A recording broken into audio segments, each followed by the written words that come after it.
Yeah, my name is Bolajoko Fadipe, the founder and CEO of Food Clique Support Initiative, a non-governmental organization fighting hunger and working in line with the SDG, Sustainable Development Goal.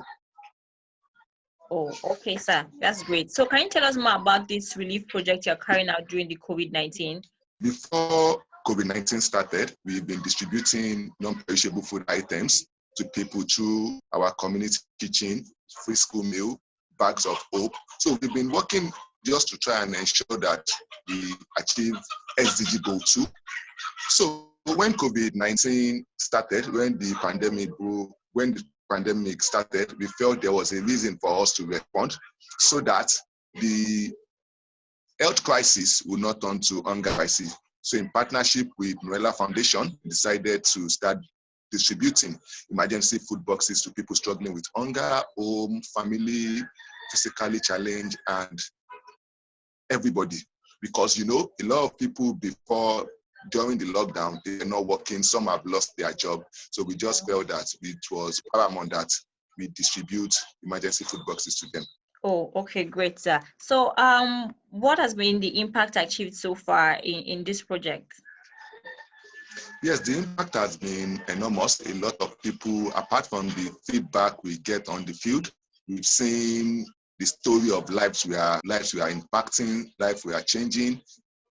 Fewer people are going to bed hungry, even though we've not been able to reach everybody, but we know it's just a little way we can contribute to making the world a better place, making our country a better place, and also to achieve SDG Goal 2, which is zero hunger, one of our core mission in Food Clique Support, in Food Clique.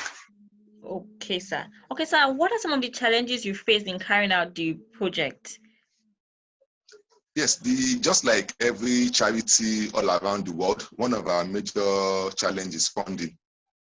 We have the problem of funding.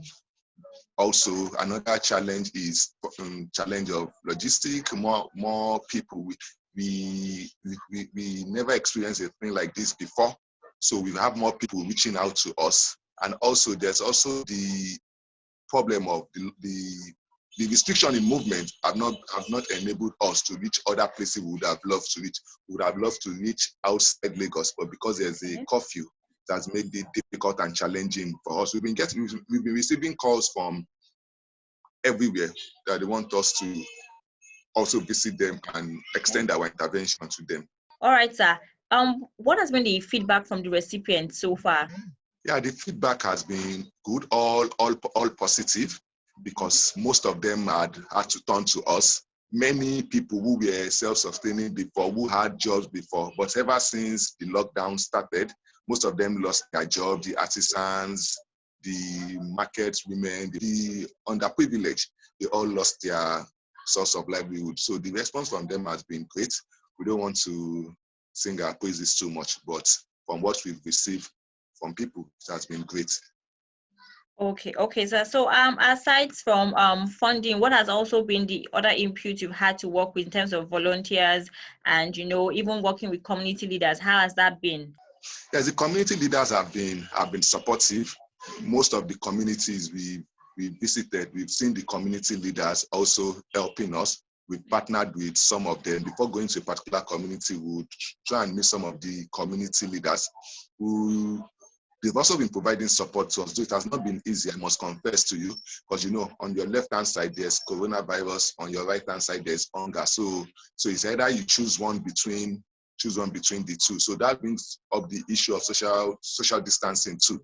Everybody is in need. Everybody wants to get a part of what we are bringing. But to an extent, we are trying our best, and the community leaders have also been helpful. Individuals, the volunteers, the job of the volunteers has been awesome, because most time they've been going to even places that some of them have not been to before. We've been to Ekpe, we've been to Ekpe, we've been to Badagry, we've been to most remote places in Bejuleki, most remote places in Lagos State, and also in partnership with with help from some of our volunteers also, we've been able to visit some parts of Ogun State and Ile-Ife in Osun State too. Oh, Okay, sir. The last question I have for you is that what plans are you making to, make this a continuous project, or what sustainability plans are you putting in place so you can keep on doing this even beyond the pandemic? Yes, we actually started before this pandemic. We have a free school meal program. We have a community kitchen. We have a family meal program. Our emergency food boxes is just a replica of our family meal program. Every month, we provide non-perishable food items to people struggling with hunger, who have registered with us through our family box program. So after the pandemic, we would also be there for them. Even now, we were still distributing yesterday. We've also been boxing today, so we would always continue. So we are just hoping that more people would come on board to ensure that we achieve SDG. Because I remember back then during MDG, Millennium Development Goal, when Food Clique started raising awareness about MDG. Okay. People felt, MDG was no need. So it was towards the end of MDG, that was when Nigeria started getting involved with it. I'm just happy that SDG, and a lot of people are getting involved, more people are going hungry, more people are facing food insecurity.